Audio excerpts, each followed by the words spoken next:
السلام عليكم، الحقوني. بصوا جوزي جايب لي ايه. قال ايه؟ بيقول لي ماما جايه في السكه وشويه بسرعه. اشوي ايه يا حبيبي؟ ايه ده؟ زي ما انتوا شايفين اول مره اشوف السمك ده.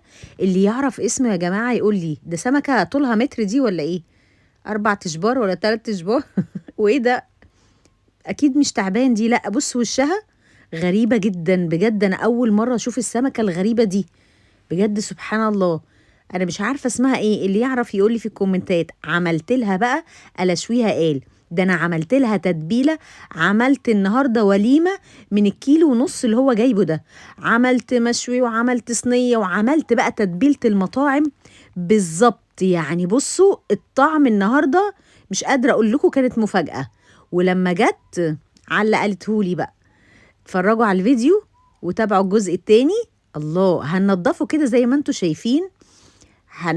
هنقطع راسه كده زي ما انتوا شايفين وهنقصه بالمقص لان ده هيتقطع بالسكينه ازاي ده. وهنضفه وارجع لكم تاني زي ما انتوا شايفين.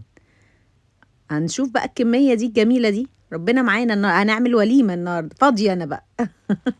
نضفته وغسلته وفتحته وكل حاجه.